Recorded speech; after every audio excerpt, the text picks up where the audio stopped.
The following series contains graphic depictions of violence, discussions of suicide, strong language, and other disturbing themes.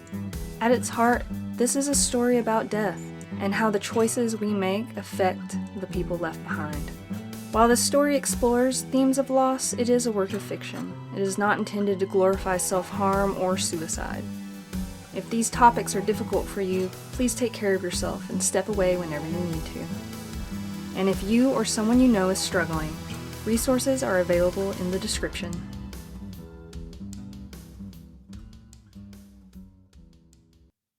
Telltales presents ACPI Case Files, Mortician's Assistant. Unauthorized access will result in remediation. Log Entry 1, Postmortem Anomaly.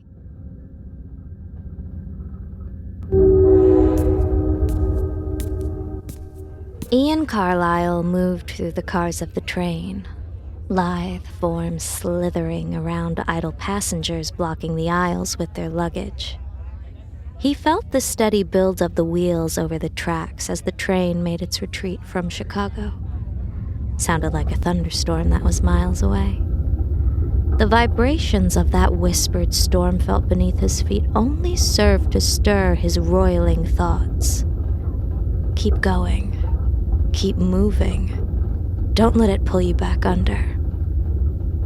By the time he reached the dining car, the cityscape was nothing but small, jagged teeth set in the horizon.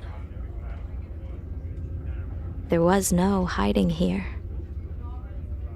Good. This meant nothing could hide from him either. The eyes that settled on him quickly darted away. A standard reaction. What could he say? He had a certain effect on people. Ian found that the piercings and the tattoos distracted from the bloodstains on his shoes. Ink made the right kind of people nervous. Nervous people minded their business. The black snake averted eyes, and if it didn't, people stared at the tattoo, not the outline of a gun beneath his jacket.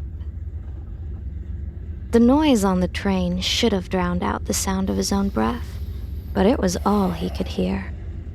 With each rise and fall of his chest, the gold chain around his neck brushed cold against the unusual scar over his heart. The circular shape and intricate details formed from the raised skin looked as though he'd been branded like cattle, or lost some coke-fueled bat. Both explanations were closer to home than he'd care to think about right now. He selected an empty booth at the center of the car. Stopping in front of it, Ian reached inside his coat, took out a pretty black Magnum revolver, and deliberately placed it over the bleached tablecloth. No one noticed. He slid in, shoving aside cutlery to make room before resting his elbow on the table, leaning forward to rest his chin on his fist. He glanced out the window, then stared at the empty seat in front of him. His palm resting on the table could still feel the weight of the gun. It was the one thing he had left that he could rely on.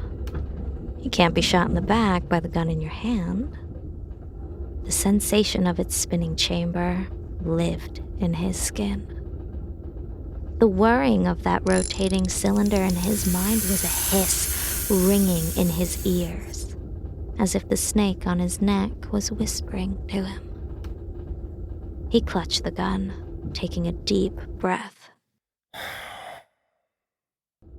Hours passed. The morning crept into noon. Illinois cornfields, gold and green, faded into Missouri hills, leaves just starting to bleed on the branches. By nightfall, the train had already made 2 stops in Arkansas, and he could only see the black shapes of trees behind empty, harvested fields.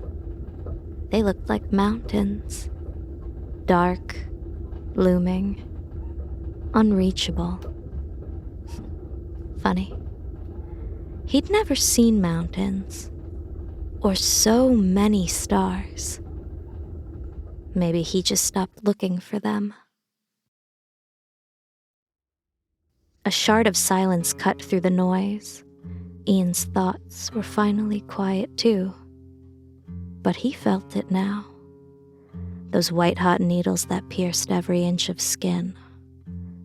He wasn't alone anymore.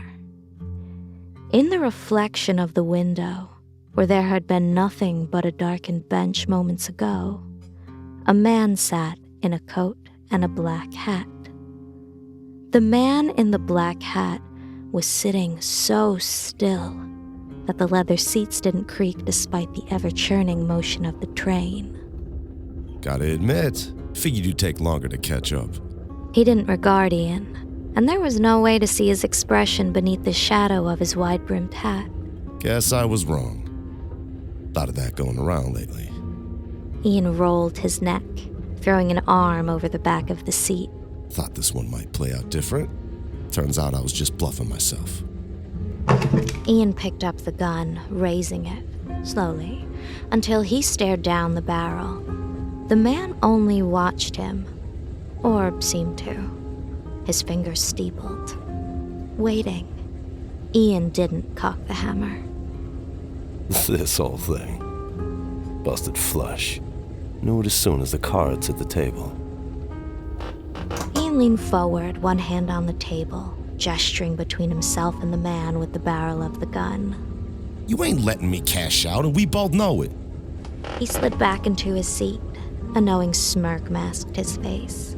He held the gun to the side, dangling it loosely by the trigger guard.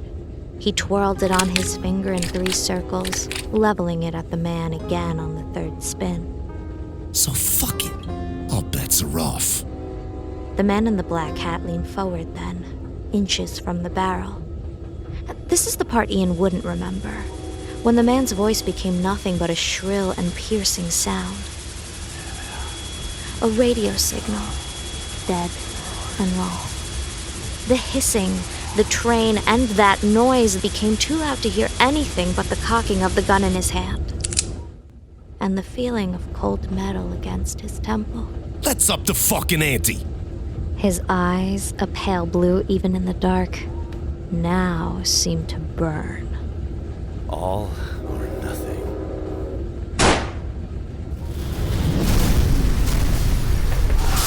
In a breath, the entire train split, metal forced apart by a blinding red light. The forest and creek surrounding the small railroad bridge became a hellscape of screams and melting metal against a blood-red sky.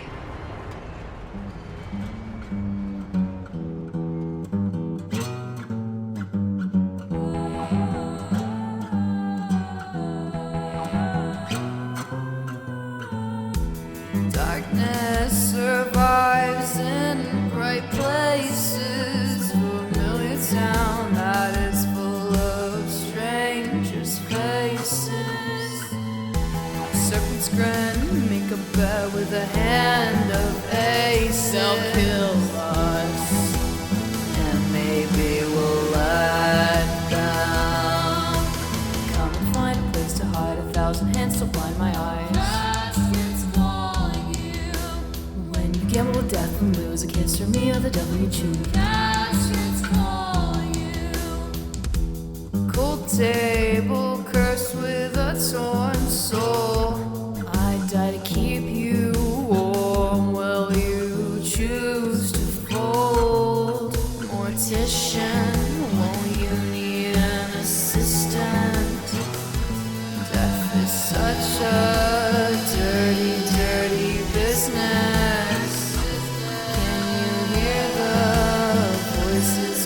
Just listen, they'll kill us, and trust me, we'll let them. Come and find a place to hide, 1,000 hands to blind my eyes. Caskets calling you. When you gamble with death and lose a kiss from me or the devil you choose. Caskets calling you. Come and find a place to hide, 1,000 hands to blind my eyes. Caskets calling you. When you gamble with death and lose a kiss from me or the devil you choose. Caskets calling you. Caskets calling you. A few miles away, the shockwaves stirred light sleepers. They drifted to their windows in time to see the last heartbeat of a red light fade into a starless night. Some went back to sleep. For those that didn't, they did what modern people do. Reached for their phones. What was that sound? Is someone shooting fireworks? I hope it wasn't a meth lab. Maybe another squirrel. Anyone lose power? Across town, Julia Astor's phone lit up on her nightstand. The eyes of a disgruntled tabby peered through the notifications on her home screen, stacked so thick you could scarce see the poor creature was held against its will wearing a small birthday hat. The same brown cat now slept behind Julia's head, her long lavender hair spilling over the shared pillow, the dark roots in desperate need of a touch-up.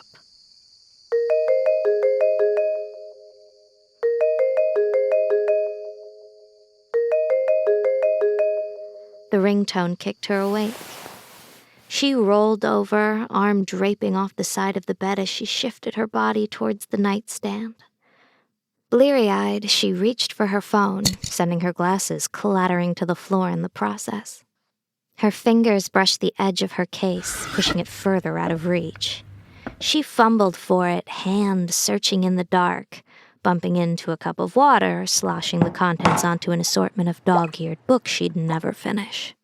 Finally, she grabbed the phone, managing not to knock into anything else.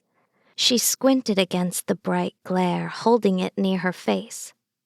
It took a moment for her brain to clear enough to read the name Eddie on the screen. She sat up fully, hair a mess, faded banty from 2012 half bunched around her ribs. With a clumsy thumb, she hit the accept button, holding the phone to her ear. Hey, Eddie, what's up? Julia, we have an emergency. Julia was wide awake now. Edwin was a doctor, and he wouldn't call a mortician unless there were dead bodies. Train derailed on Cottonwood Creek Bridge. Lots of fatalities. Jesus. I've heard scene's a mess.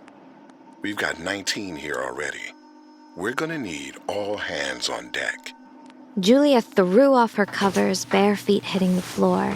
She had to dodge her cat, Blinkers, as he weaved in between her legs, tail brushing against the butterfly tattoo on her ankle, the one that her mother still didn't know about, and, at 28, she still kept a secret.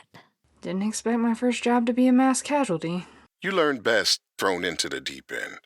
Or you drown. Edwin worked with the county coroner and medical examiner on occasion. The certification to become a deputy coroner had been his idea. Something to help her feel fulfilled after having to leave school to run things here.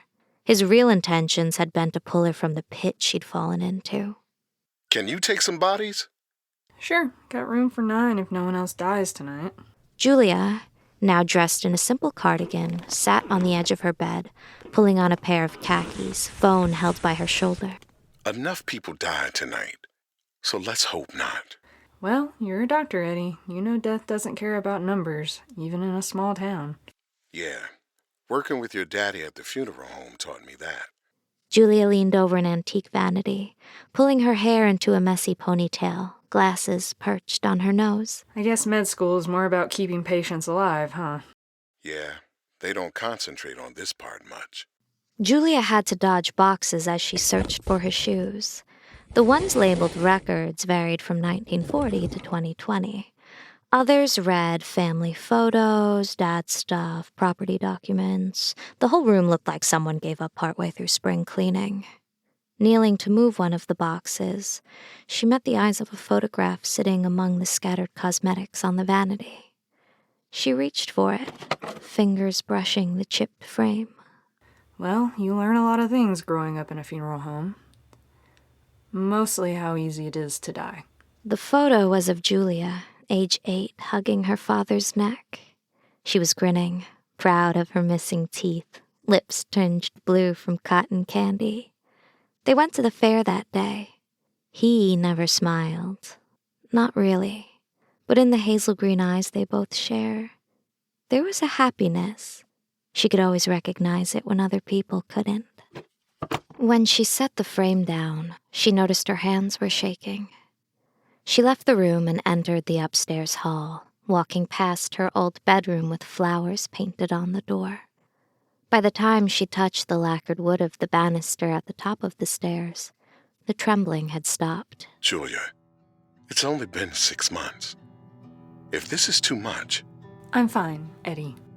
Well, if you find yourself overwhelmed, I'm here. He'd helped her prepare her father's body after he died. Julie remembered the argument she'd had with her mother that day.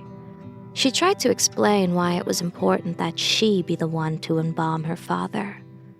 She couldn't make her understand, and they hadn't talked much since. Edwin never questioned it. Her mom moved out of the house after the funeral, and since that day, Julia hadn't looked at another body. I can handle this, I promise. I know you can. I wasn't implying you couldn't. Julia remembered looking down at the man who'd taught her everything, lying in a coffin. She'd seen so many dead people growing up. She knew the preparation that went into it. Her mother had picked a suit, navy blue, but no amount of layered cosmetics or tissue dyes could make him look alive again. You put too much on yourself. You always have. It'll crush you if you let it pile on your shoulders. He wasn't wrong. The youngest of 3 siblings, it was Julia who took over the funeral so her mother wouldn't have to. It was she who held her mother and sister up as they sobbed beside her father's grave. It was Julia who had reassured her brother that she'd handle the business, taking on the Astor Funeral Home legacy he never wanted, and that she'd never burden him with. You're not alone in Alsbury. You and your family matter to people here. Even the Gundersons? Okay, maybe not the Gundersons. You did set their shed on fire when you were 10.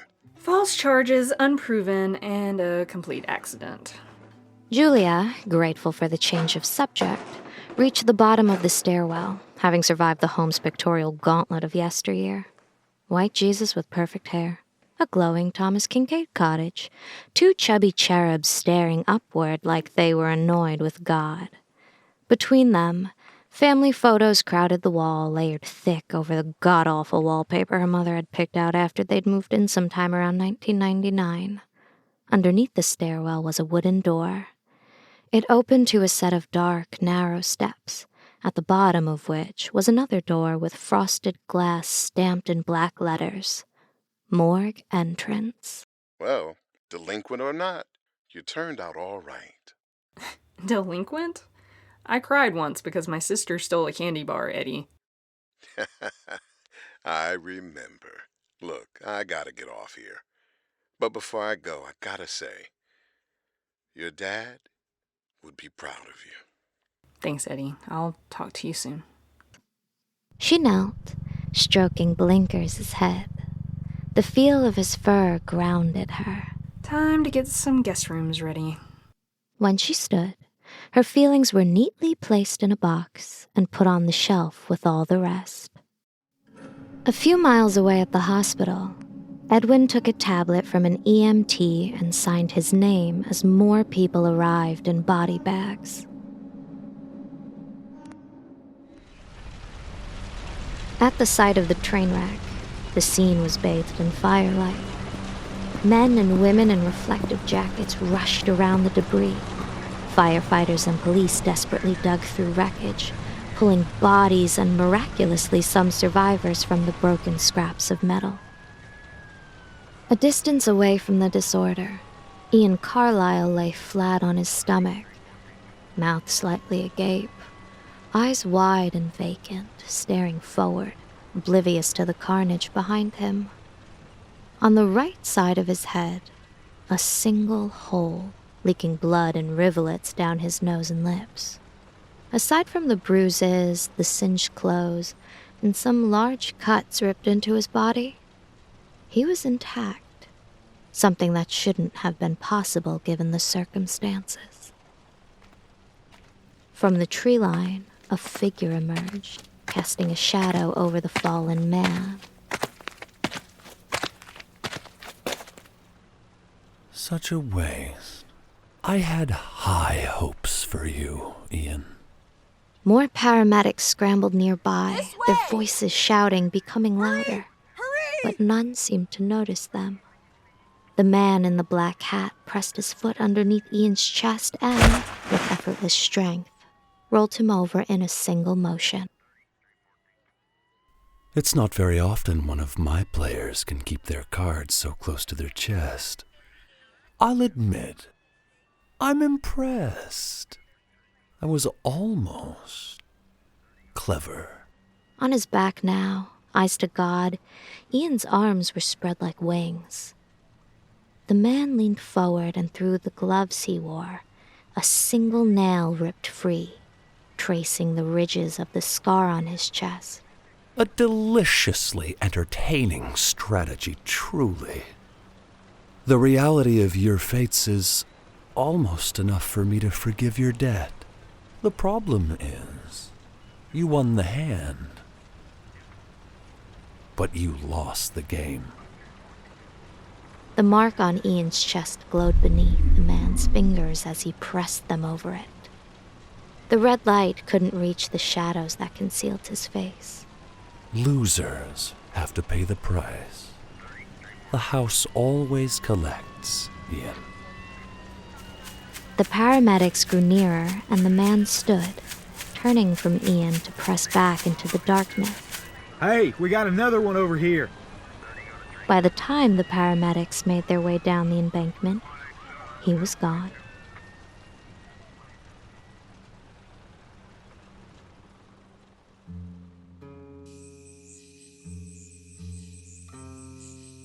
Astor Funeral Home. My life is entwined with that big house. Built in the Queen Anne style, it started as a furniture store around 1890, but my great-great-grandpa Franklin decided to go into the embalming business. The rest is history. Literally. The place is like a museum. Its walls have absorbed the grief of countless people and borne witness to a person's saddest moments, including my own. By all accounts, my childhood there was happy, normal. Despite my days playing in caskets and sitting in the morgue watching my daddy work, there's a peace in a funeral home that doesn't exist in other places. I loved it. But when I grew up, I wanted more than a small town. I always thought I'd have more time to figure out what I was looking for. I still can't believe this is my life now. But I guess you can't bury a legacy as easy as you can a father. That night was a typical Arkansas September. Tepid as swamp water. I kept tugging at the collar of my cardigan, trying to keep the fabric off my skin. I pushed my sleeves up to my elbows and sat on the steps watching the road, plucking at the dead hydrangea blossoms lining the wraparound porch. The railing was starting to rot. I'd also need to hire another landscaper when spring rolled around. If I was still here. I hadn't decided yet. Behind me, I'd left the front door open to let a breeze through. I could feel the eyes of my daddy's portrait boring into the back of my head. It was bright and new against the aged wallpaper and wood paneling, a reminder that time catches up to us all. The thought of my portrait up there with the rest of the Astors made it feel like roots were tearing through my stomach, twisting up everything in my guts. You don't hang pictures of the living in funeral homes. It's like covering mirrors when someone dies, or wearing black. Just one of those rules. Most people treat it like catching the bouquet at a wedding means you're next. It's supposed to prevent spirit hopping. That's when a spirit sees a picture of someone and decides to hitch a ride in their body. I'm not superstitious, but the phrase, "there are fates worse than death," springs to mind. Vehicles began rolling into the parking lot. White vans and ambulances. Not a strange sight for my neighbors, but I'm sure they were already wondering why there were so many. It'd be all over the news come morning. I crossed the lawn over a stone walkway to meet them. The air smelled sweet, like summer rotting away. Dealing with death is in my blood. Rot doesn't bother me, but I don't think too much on what happens after. I've dealt with it in every shape and form, but I don't like thinking about my own. There's too much to do, and we only have a short amount of time here. Being a mortician, I've seen plenty of people who didn't get a chance to finish what they started. I got my mortuary license to help my father during the summers home from college. I was studying forensics. I've always been more curious about why people die than when they do. That's right there on the death certificate, just like the time you're born is on your birth certificate. When you check in and when you check out. I've learned, however, there's no figuring out the why with death, only how. Semantics are important in this line of work. A police officer approached me with a clipboard in his hands. Where you want us to put them? I directed them to the side entrance, the morgue's exterior door. They unloaded the bodies onto gurneys, wheeling them down the ramp. It reminded me of when they unload trucks behind grocery stores.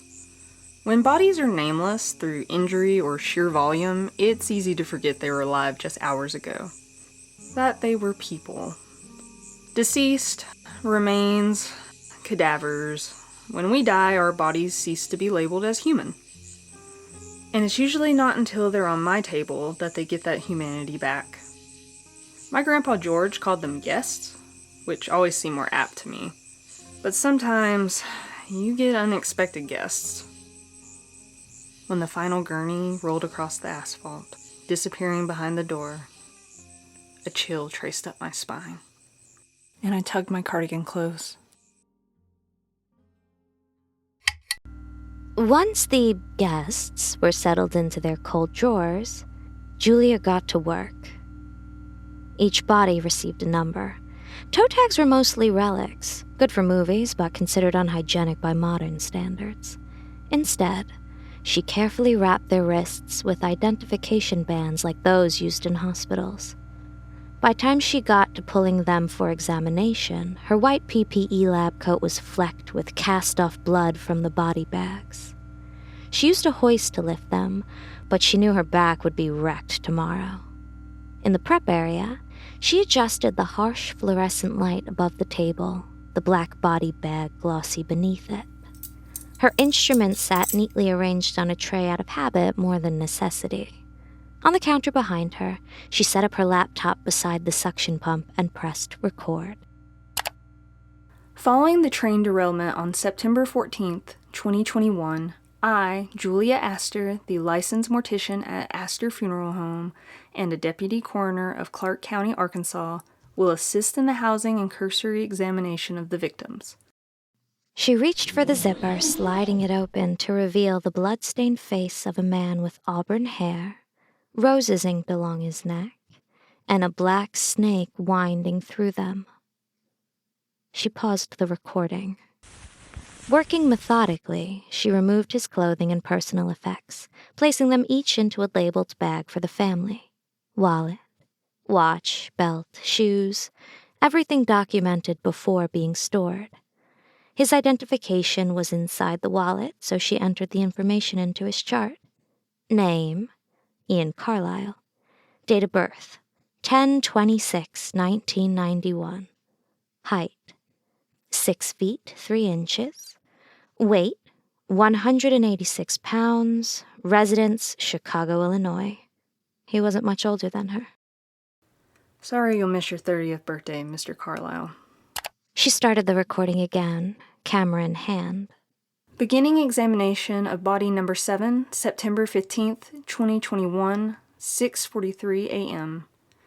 Large laceration to the abdomen and right arm. Bruised and damaged skin along the right and left sides of his body. The camera flashed, bleaching his graying skin into a stark, blinding white. With a gloved hand, she lifted his long fingers, nail beds stained with dried blood, which had trailed the length of his arm, partially obscuring the tattoo on the back of his hand. It was a playing card. She couldn't make out the suit, but the sword the king stabbed through his head identified it as the King of Hearts. The Suicide King. Victim has several tattoos on his body and scarification on his chest. Direction of the blood flow down the same arm suggests a head injury. Not unusual given the nature of the incident. On the clipboard, she jotted down where the tattoos and injuries were located on the diagram before moving around him to kneel and take a photo of his head. Hold on. That doesn't make sense. She brushed his hair aside to get a better look at it. For just a moment, her hand hovered, latex brushing against the cold skin. Julia's breath caught in her throat. Suddenly, everything was too quiet, like the sound had been sucked from the room. Wound is small, circular, with black stippling. Under the dried blood and pieces of bone, something metallic glimmered in the gore. With a steady hand, she gripped her forceps. Sweat from her palms started to make her glove slip, causing her to adjust her grip as she angled the instrument. The soft tap of metal against bone became the only sound in the room. When it finally scraped against something harder, she squeezed the forceps shut. Which is indicative of a gunshot wound. With one smooth motion, she pulled free a brass bullet. Which is, in fact, unusual. She held it up to the light with her forceps. On the bullet's surface, there were fine, almost imperceptible etchings that didn't look like ballistic markings. How on earth did you end up with a bullet in your head? On the form, she wrote 3 letters beneath cause of death. GSW. Then added a question mark. Gunshot wound? Glancing at the clock that read 7:02 a.m., she was too tired for this. She dropped the bullet into a plastic sandwich bag. It wasn't exactly regulation, but it would have to do. After sealing it, she locked it in a small safe beneath the counter, the same one she used for money or valuables that arrived with the bodies. Now I have to send a report to the state crime lab, and I'll need to tell Edwin about this. She cast a sidelong glance at the table. Thanks for making my life difficult. The crime scene, or what was left of it, would yield no answers for forensics, so Julia did her best to be thorough in her examination of Ian's body. But without proper equipment or authorization, there was only so much she could do. She discarded the body bag, barely finding the energy to place it in a biohazard container. Transport would bring a fresh bag when they came to pick him up. Last week, she thought she'd have a little more time to order supplies for the funeral home. Lesson learned. She washed him methodically, working the cloth between his fingers, rinsing away dried blood until the water ran pink. As the blood lifted, the snake that had peered at her through a red curtain grew more distinct. Her cloth followed its curve down his arm to the tail wrapped around his wrist. Deep wounds tore through the tattoos on his other arm, severing their meaning. He was a ripped canvas. When she rolled him to wash his back, she revealed his final exhibition. Between his shoulders, an inverted skull met her gaze. Something poured into its open jaw, blood, maybe molten metal, the liquid spilling from the eye sockets like a crude crown. Beneath it, bold letters, C.K. It was rough, the colors duller. She'd seen similar designs during her internship in St. Louis. This man, Ian Carlisle, was probably affiliated with some gang. Didn't matter now, though. And no one alive is without sin.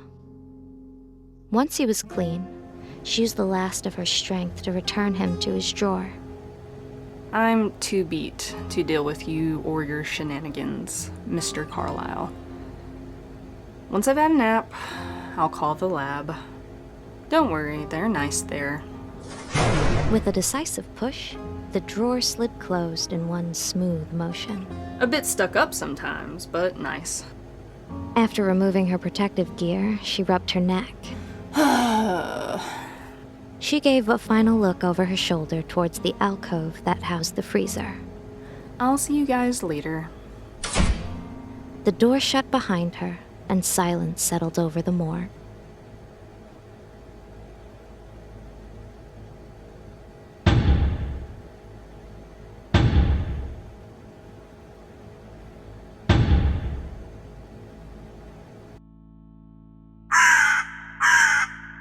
A little girl walked down a graveyard path beneath a starless sky. Julia knew she was dreaming, but it was like watching through glass. Fog clung low to the ground, swallowing the gravestones. There were no trees. Instead, scissors, scalpels, and forceps stabbed into the earth, rusted and smeared with old, thickened blood. The girl's dark hair hung in a long braid, tied with a bow that matched her purple sweater, the one with the white butterfly stitched across the front. She stopped in front of a headstone. Carved in the marble it read, Alan Montgomery Astor, January 3rd, 1960 to March 9th, 2021. Devoted husband and father. Julia watched her younger self reach out and slide her small hand over the cold stone. The shadow cast from the headstone rose from the ground, dark smoke mingling with the mist until it took the shape of a hand that reached towards her. Long fingers settled on the child's shoulder. Her eyes widened. There's my little assistant. The girl whipped around, a bright light blinding her to the train that roared towards her, until it was too late. She threw her hands over her face, braced for impact. Nothing. When she opened her eyes, she was no longer a child. She stood in a warped embalming room, steel tables bending into railway tracks, fluorescent lights flickering overhead. She lowered her hands slowly, wide eyes searching the room. That's when she saw him. Her father lay on the table facing her, stomach split. Organs weighed on a scale, some slipped from his open abdomen, spilling to the floor. There was no blood. Her lips moved. No sound came. She stepped towards him, reaching for his hand. Her throat was so tight she couldn't breathe. Then his body jerked. Two black hands crawled up from inside his body, long, sharp fingers digging into torn flesh. One arm wrenched upward through the cavity beneath the sternum, forcing its way into her father's mouth, moving his lips like a puppeteer. You've never been very good at walking away, honey. The other reached for her, lengthened, shifted until it became a snake. It coiled around her throat, smothering the scream that never left her lungs. Decisions. When she looked again, a figure stood at full height behind the table. One half shadow. The other, a man with blood running from his temple. Number 7, Ian Carlisle. He held a deck of cards in his hand. One by one, he let them fall. They slipped from his fingers and fluttered downward, disappearing into her father's open body. Blood began to spill over the table, dripping, spreading until it pooled across the floor. Time to put your cards on the table. The blood reached her feet, soaking through her shoes. Smelled like pennies. Put a penny in your shoe for luck, but only pick it up if it's facing you. The blood lapped at her ankles. It was warm. So warm. Blinkers sprang from Julia's feet as she jolted upright. With hackles raised, he cast her an indignant look before vanishing from the bedroom. Her heart hammered in her ears. She squeezed her eyes shut, brushing a damp strand of hair from her neck as she counted her breaths. Just a dream. She turned towards the window. Oh, shoot! What time is it? It was dark. Crap! It's 6 o'clock. I slept all day. Hurrying downstairs, she glanced at the notifications that were on her screen. Jesus, how did I sleep through 4 missed calls? I've got to call Eddie. When the door to the morgue closed behind her, the noise echoed through the dark room. Her hand froze over the light switch. You're hearing things, Julia. Humans prided themselves on logic, but in the dark, no amount of critical thinking could reach her. Something older wrapped around her throat. Cold and scaled. It was just a stupid dream. You're spooking yourself. It could have been a rat, or a loose pipe, For her sanity, she had to check. She moved slow. It felt like her own limbs were as frozen as the residents of those cold drawers who would be resting peacefully, silently. The area was filled only with a barely audible hum from the machinery. Her hand slapped at the wall, suddenly unfamiliar until she found a light switch. When she reached Ian's drawer, her shadow warped across the steel, nothing but a featureless distortion of color. She swallowed and pulled it open.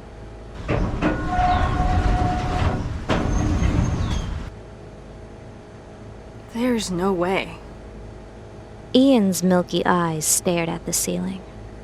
His wounds were gone, stitched back together with new flesh. She couldn't turn his head. Rigger on the freezer saw to that, so she bent closer. Where the bullet had entered, only a star-shaped scar remained. How's this possible? In a few quick strides, Julia was at the cabinets in the embalming room, throwing open the doors to unlock the safe. Okay, see? It's right there. I'm not crazy. The bullet sat inside on a shelf, exactly where she left it. She hadn't realized how hard she was gripping the door until she pulled her hand away and saw the indentation from the metal. This didn't put her at ease. In fact, it quickened her pace. She didn't bother with the hoist. Ian's body was hauled onto the stretcher, adrenaline doing the heavy lifting. Maybe it's decomposition? But he's been cold. Dead less than 24 hours. Postmortem edema wouldn't close a wound like that. Once she had him under the light, she saw that each injury, no matter how deep, was covered with pink, raised skin. There was so much blood. No way I imagined it. She reached for her phone. Across town, Edwin, bags under his eyes, was taking off his own gloves when he saw his phone light up. Julia, I've been trying to get you. Yeah, I know. I'm sorry, but listen. Something weird is going on, and I really need to know I'm not insane. She poured the bullet into her palm. The grooves were red, like blood had seeped into the ridges. But the color was too bright to be dried blood. Edwin's brow furrowed as she told him everything. He listened, moving from the lab to his office. You shouldn't have removed the bullet. State crime lab handles that. Not a deputy coroner. I know, but you're not listening. His body is healed. No injuries. I heard you, and I believe you. But what you're describing is impossible. I know. That's why you probably noticed. I'm freaking out a little. You sure you didn't mix up some injury reports? That was my first thought, but I'm holding the bullet in my hand. I have the injury photos on my screen right now. You gotta stop touching evidence. Eddie, please. Okay, send me what you have. I'll take a look. Thank you, Ed. I really appreciate. Julia?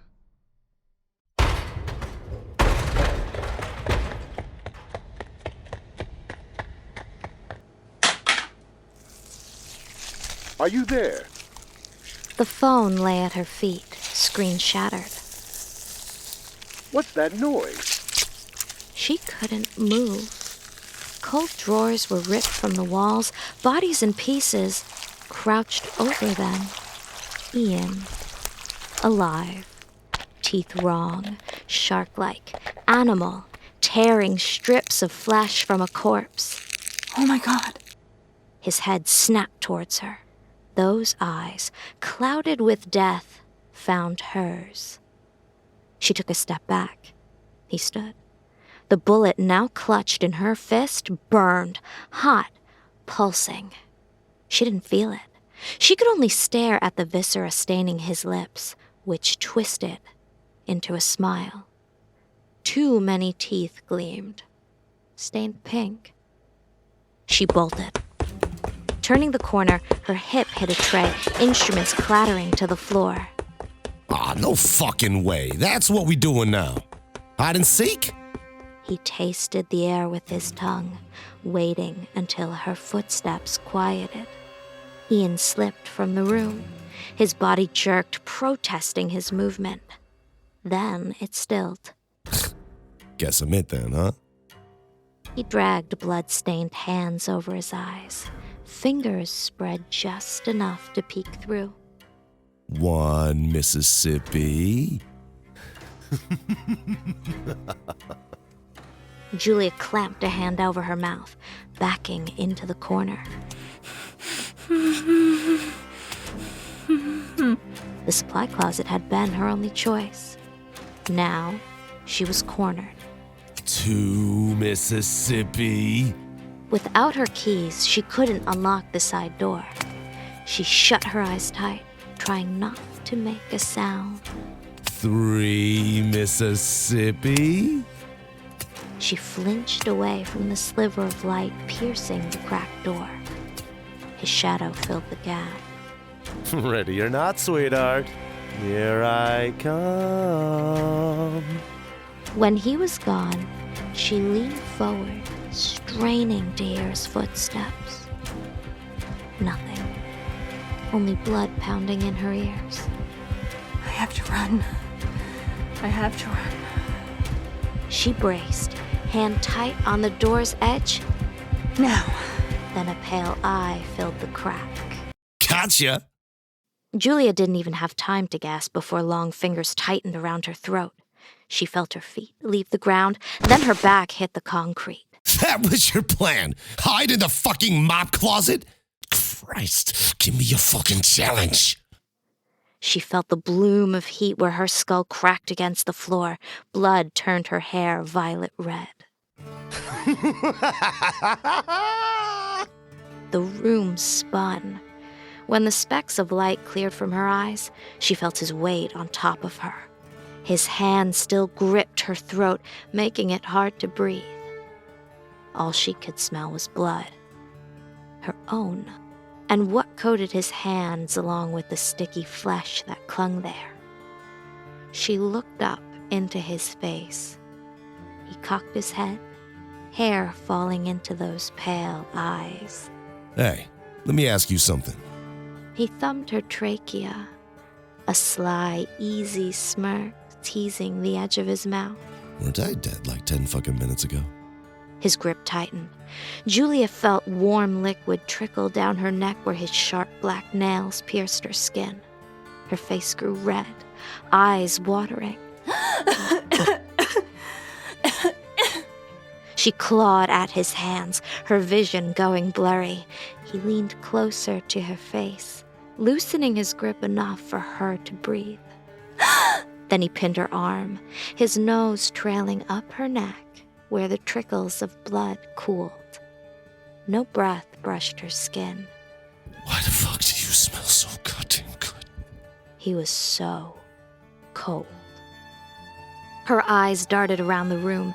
She needed something, anything to defend herself. A scalpel lay on the floor, just out of reach. Her fingers stretched towards it, uselessly brushing against the handle. He drew back slowly, his tongue lolling. She felt a glop of cold saliva drip onto her neck. His teeth brushed her throat, scraping against her pulse. She shut her eyes, turning her head away. Then she felt a searing pain, but not from a bite. The bullet, which she'd placed in her cardigan pocket, flared hot against her chest, glowing red. Ian recoiled, jerking his hand away. Ah, what the fuck? That was all she needed. He still straddled her, but she lunged towards the scalpel, grabbed it, and sank it directly into his neck. His eyes went wide, and the impact shock gave Julia time to scramble from beneath him, her feet nearly slipping out from under her as she dove for her phone. The door to the morgue slammed behind her as she escaped up the basement stairs. Ian watched her go, then reached up and pulled the scalpel from his neck. Yeah, I like that. Got some fight in you. Upstairs, Julia grabbed a chair and placed it under the door to the basement. Frantic, she looked around the hallway. Too many thoughts raced at once until she finally settled on one. She had to find her cat. Blinks, where are you, bunny? Frantic, she darted to the kitchen, throwing open cabinet doors, looking in places he liked to hide. The whole house was eerily quiet after what just occurred. Each door thrown open sent the silence scattering like birds, only to settle once more. When she ran across the hall to the living room, her chest heaving, she spotted him on the couch. He hadn't even stirred despite her thrashing. He lifted his head, then stretched, watching her, already bored with whatever was happening. She dove for him. He tried to run away as any sane cat would. She snatched him midair. He kicked with his back claws piercing through fabric, but she didn't let go. What was more bleeding at this point? The screen door to the porch slammed into the wall when Julia burst through it. She fumbled with her keys, nearly dropping them, while under her other arm, a cat fought for its life. Oh, come on! She threw blinkers into the passenger seat of her gray Volvo, glancing back towards the door every few seconds as she tried to steady her hands long enough to get the key into the ignition. Finally, she stopped, took a deep breath. Success. When the car turned over, her tires spun up gravel, propelling her into the parking lot of the funeral home, hitting a flower pot as she peeled into the street. She dialed 911, and blinkers wailed in his discontent as she sped down a dirt road. 911, what's the emergency? Hi, yes, I need the police.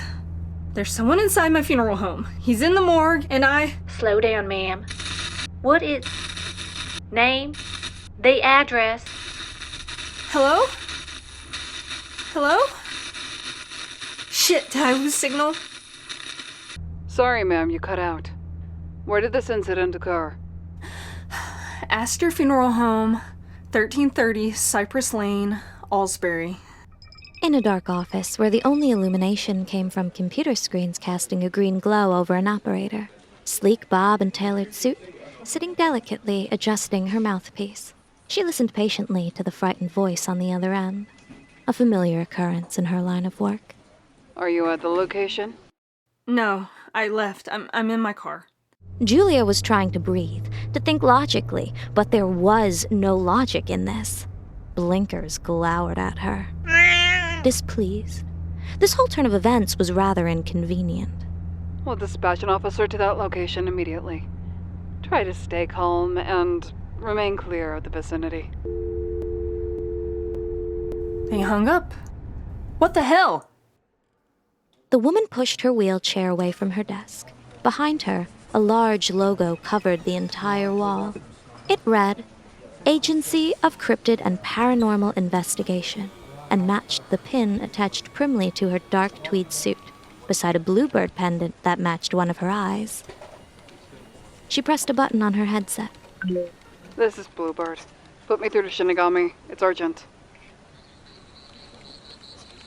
In an undisclosed location, a figure in a black suit moved through thick trees, entering a grove where the forest floor was littered with skeletons and women in various states of decay. He stepped over them carefully, weaving through the shallow graves. Some were completely nude. Others had scraps of fabric stuck to their sunken flesh. A few had wires still tied around their necks. And above each destroyed and discarded body stood a translucent figure, eyes hollow with pain.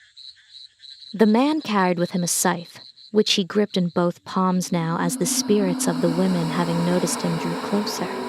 Their rage, their sorrow, their fear hung stagnant in the air. The spirits lunged towards him, arms outstretched to tear at anything they could grasp. Find rest. Ayatosaki spun, slicing through their corporeal bodies, and be at peace.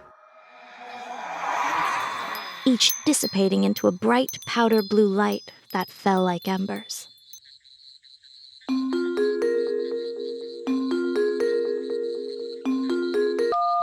Shinigami desu. Shinigami, there's an emergency. We need you. Blue light faded from his dark eyes. He rested his phone on his shoulder as he maneuvered the scythe so that he can pull off his glove. On the back of his hand was a glowing symbol, the mark that identified him as a servant of death. I am on assignment. An exorcist can handle missing girl's case. We need damage control. He stilled, feeling eyes on him. When he raised his gaze, A spectral child with beads woven into her braids and marks on her neck stared at him from beside a large oak. We have a Class C revenant, or possibly ghoul, on the loose in a small town called Allsbury, in Arkansas. He moved towards the girl. A small skeleton lay half buried at her feet, mushrooms and foliage growing through its eye socket and open jaw. My mandate concerns the dead, Bluebird. Containment falls to your operatives. They're stretched thin. Plus, we need someone who can be discreet. He knelt, placing his bare hand over the curve of the small skull, resting it there. The symbol on his hand glowed. When he looked up into the girl's face, there were tears she could not shed. But she smiled. Thank you. The girl gave a small wave as her spirit faded away to glimmering ash, like the others.